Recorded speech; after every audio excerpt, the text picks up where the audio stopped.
ሰላም እንዴት ናችሁ? ዶክተር ዮናስ ነኝ። ዛሬ ይዤላችሁ የመጣሁት የባይፖላር ህመም ላላቸው ሴቶች የማይመከረው መድኃኒት ወይም የማይሰጠው መድኃኒት የሚል ይሆናል። ሰዎች እንግዲህ የአእምሮ ህመም ቢኖርባቸውም መውለድ ይችላሉ። ሴቶች የአእምሮ ህክምና ክትትል እያደረጉ እርግዝና ሊፈጠር ይችላል። ከዛ ደግሞ ጡት ማጥባት ይኖራል ወዘተ። በዚህ ወቅት ላይ መድኃኒቶችን ትንሽ ማስተካከል ይጠይቃል። ምክንያቱም ለምሳሌ በእርግዝና የፅንሱ እድገት ላይ መድኃኒቶች ተጽዕኖ ሊያመጡ ይችላሉ። ከዛ ደግሞ የሰውነት ለውጦችም አሉ። ሰውነት ውስጥ ፈሳሽ እንትን ይላል፣ ክብደት መጨመር አለ። ስለዚህ መድኃኒቶችን አጀስት ማድረግ ያስፈልጋል። እርግዝና በራሱ በጣም ስትረስፉል የሆነ ጊዜ ነው። ስለዚህ አእምሮ ህመም ያላት ሴት ላይ የበለጠ ጫና፣ የበለጠ ስትረስ ውስጥ እንድትገባ ያደርጋል። ስለዚህ ክትትሉ ፍሪኩዌንት መሆን አለበት። ከዛ በኋላ ደግሞ ከተወለደ በኋላ ልጅ የመጀመሪያዎቹ ሳምንታት ከባድ ናቸው። ለማንም ሴት ከባድ ነው እና የአእምሮ ህመም ደግሞ ካለ ጫናው የበለጠ ከበድ ይላል። የሆርሞን ለውጦች አሉ፣ ልጅ መንከባከብ፣ የእንቅልፍ መዛባት ምናምን ነገር አለ። ስለዚህ እነዚህ ጊዜያት ላይ ክትትሉ የአእምሮ ህመም ክትትል ያላቸው ሴቶች የበለጠ ክትትል እንዲያደርጉ እንመክራለን። ከዛ መድኃኒቶችን ማስተካከል፣ መጠናቸውን ማቀናነስ ሊያስፈልግ ይችላል። ባይፖላር ህመም ላላቸው ሴቶች ምንሰጣቸው በጣም ብዙ መድኃኒቶች አሉ። ከዛ ውስጥ አንደኛው ነፍሰ ጡር ለሆኑ ሴቶች አንመክረው። ይሄም ሶዲየም ቫልፕሮይት የምንለው ወይም በብራንድ ኔም ኢፒሊም ሲባል ሰምታችሁናል። ይሄ መድኃኒት እንግዲህ ለባይፖላር ህመም እንጠቀምበታለን። በሀገራችንም በውጭ ሀገራትም ይገኛል። ከዛ ደግሞ በተጨማሪ ለሚጥል ህመም ለኤፒለፕሲም የሚሰጥ መድኃኒት ነው።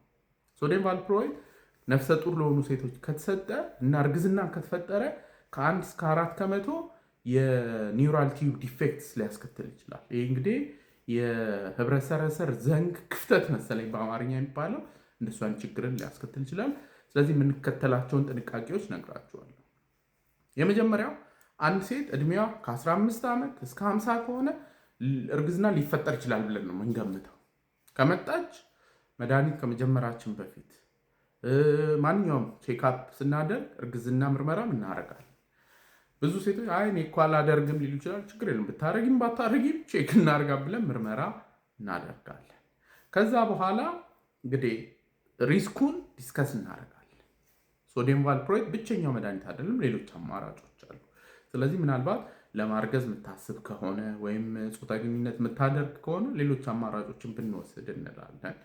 ስለዚህ ወደ ሌሎች መድኃኒቶች መለወጥ። አንዳንድ ጊዜ ግን ሚስማማቸው ደግሞ መድኃኒት ይኖራል ለአንዳንድ ሰዎች እና ሶዲየም ቫልፕሮይት በቃ ሚስማማት ከሆነ በጣም ረድቷት ከሆነ የግድ እሱ ላይ መሆን ካለባት የምንወስዳቸው ጥንቃቄዎች አሉ።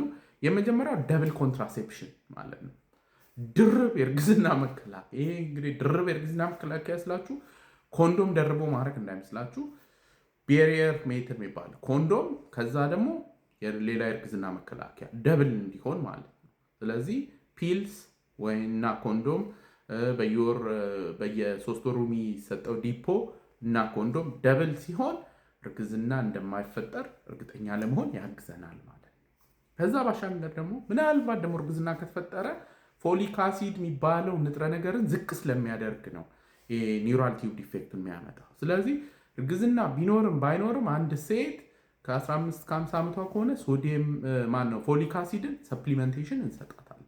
ስለዚህ ይሄ ለመከላከል ያግዛል። ከዛ ምናልባት እርግዝና ከተፈጠረ ወይም ወደ ሌላ መድኃኒት ሺፍት ማድረግ ካስፈለገ ደግሞ ፎሎ አፑን ክሎዝሊ ሞኒተር እናደርጋለን። ለዛሬ እንግዲህ ይዤላችሁ የመጣሁት ይህንን ይመስላል። ይህ ቪዲዮ ብዙ ሰዎች ጋር እንዲደርስ ኮፒ፣ ሊንክ፣ ሼር፣ ሪፖስት አድርጉት።